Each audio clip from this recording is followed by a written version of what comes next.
എന്തൊക്കെയാണ് ഈ കൊച്ചു കേരളത്തിൽ സംഭവിക്കുന്ന?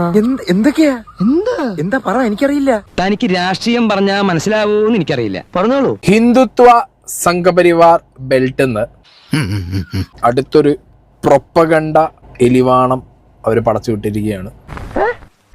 എങ്ങനെ? നിനക്ക് മനസ്സിലായില്ല? ഇല്ല, മനസ്സിലായില്ലെന്ന്. ഏറെ വിവാദങ്ങൾക്ക് വഴിവെച്ച കേരള സ്റ്റോറി എന്ന സിനിമയുടെ രണ്ടാം ഭാഗം തിയേറ്ററിലെത്താൻ ഒരുങ്ങുകയാണ്. വീണ്ടും നിങ്ങളോ? ഇതോടനുബന്ധിച്ചുള്ള ട്രെയിലർ കഴിഞ്ഞ ദിവസം പുറത്തിറങ്ങിയിരുന്നു. ഇഷ്ടപ്പെട്ടോ എന്ന് ചോദിക്കേണ്ട ഒരു കാര്യമില്ല.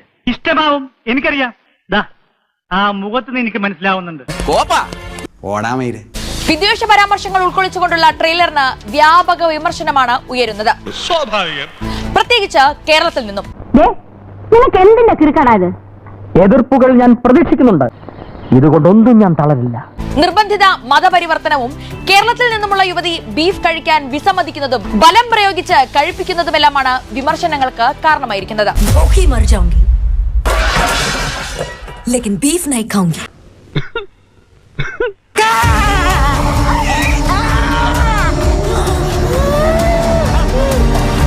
എന്തുവാ വാസുണ്ണ ഇതൊക്കെ? ഭ്രാന്ത് പിന്നെന്ത്?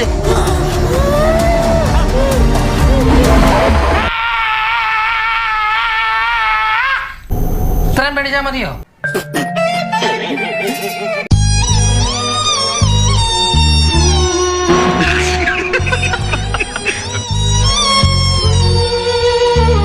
എടാ പോടാ, നിർത്തി പോടാ. എടാ നിന്റെ കരച്ചിൽ ഇവിടെ ആർക്കും കാണണ്ട.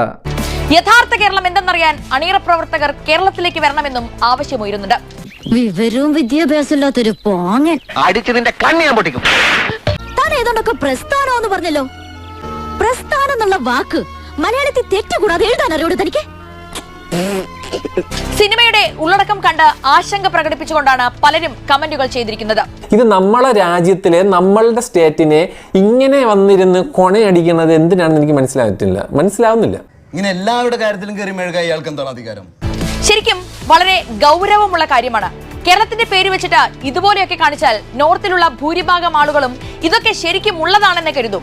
ഇത് തന്നെയാണ് കുറെ കാലമായിട്ട് ഞാൻ ഈ കുടുംബത്തിൽ ചോദിച്ചുകൊണ്ടിരിക്കുന്നത്. ഈ ഇന്ത്യ മഹാരാജ്യത്തിലെ സകല മാരണങ്ങളും ആദ്യമായി വന്നു കയറുന്നത് ഈ കരയിലേക്കാണല്ലോ. എന്തെങ്കിലും ആവശ്യമൊക്കെയായിട്ട് അവിടെ പോകുന്ന മലയാളികൾക്ക് ചിലപ്പോൾ ഇതിന്റെ പേരിൽ മോശം അനുഭവങ്ങൾ ഉണ്ടായേക്കാം. പണ്ടാറടങ്ങാനായിട്ട് അതൊന്നും പറയാനും പറ്റില്ല. അതാണ് ലോകം. നമ്മൾ മനസ്സിൽ പോലും കരുതാത്ത ചില ശവങ്ങളായിരിക്കും ചിലപ്പോ നമ്മുടെ ശത്രുക്കൾ, അല്ലേ സാറേ? അതെ അതെ. ഇത്രയും വർഗീയത കുത്തി നിറച്ചൊരു ഐറ്റത്തിന് സെൻസർ ബോർഡ് എങ്ങനെ UA16+ സർട്ടിഫിക്കറ്റ് കൊടുത്തു എന്നുള്ളതിനെ കുറിച്ച് എനിക്കൊരു ഐഡിയ ഇല്ല. ഇത് കര വേറെ മനെ.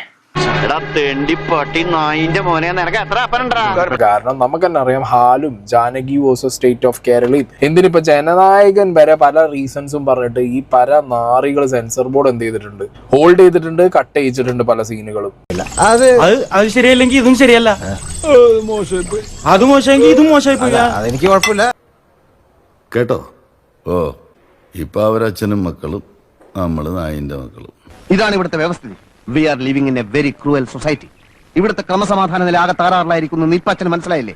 ബീഫ് കണ്ടാലേ അവന്മാർക്ക് പ്രശ്നമാണ്. ആര് പറഞ്ഞു? എപ്പ പറഞ്ഞു? ഞാൻ പറഞ്ഞിട്ടില്ല. ഹരിഹോം ശിവഹോം വേണ്ട, ഉരുളണ്ട പറലണ്ട. ബീഫ് അല്ലെങ്കിൽ പോത്ത് വരുന്ന സീനുകൾ വരെ അവന്മാര് വെട്ടിക്കളയുന്ന ഒരു കാലഘട്ടം.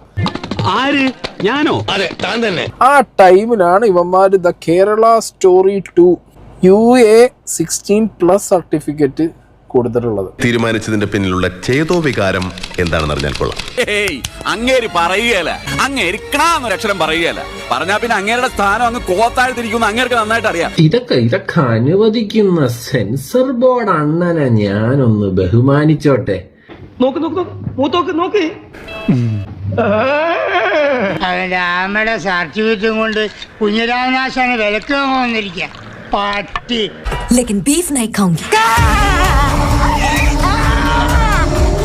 അയ്യോ പാവപ്പെട്ട ഒരു കൊച്ചിനെ ഉണ്ടല്ലേ വായിലോട്ട് ഇങ്ങനെ കുത്തി കയറ്റി കൊടുക്കുക. കഷ്ടം. എന്താണെന്ന് പെട്ടെന്ന് ചേട്ടാ 2 ബീഫ് റോസ്റ്റും 3 ഊറ്റി പുട്ടും. ചേട്ടൻ 4 പൊറോട്ട, 2 ബീഫ് ഫ്രൈ, പിന്നെ ചില്ലുംകൂടിലേക്ക് 2 ഉണ്ടപ്പൊരി. ഇത്തിരി ബീഫ് കഴിച്ചോണ്ടൊന്നും മൂപ്പര് വിളിക്കില്ല എന്റെ അമ്മച്ചി. ഈ പൊറോട്ടയും ബീഫ് റോസ്റ്റ് എന്ന് പറഞ്ഞാൽ ഞങ്ങൾ മലയാളികൾക്ക് അത് വെറും ഒരു ഭക്ഷണമല്ല, ഒരു വികാരമാണ്. ഇഫ് ടെമ്പിൾ ഇവിടത്തുള്ളവര് കഴിക്കുന്നവര് കഴിക്കും, കഴിക്കാത്തവര് കഴിക്കണ്ട. എന്തെങ്കിലുമൊക്കെ ചെയ്യട്ടെ. ഇവിടെ ആർക്കാണ് ഇത്ര വലിയ കുത്തിക്കഴപ്പ് ഇതിനൊക്കെ?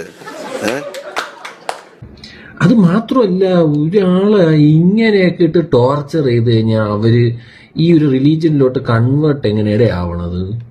ഇവൻ സമനില തെറ്റി ചെയ്യുന്ന ഈ ഇടയായിട്ട് ഇതിന്റെ സ്ഥിരം പരിപാടിയാണ്. അതെ, ഇവനെന്തോ മാനസിക രോഗിയായ ഒരു സൈക്കോയാണ് ഇവൻ.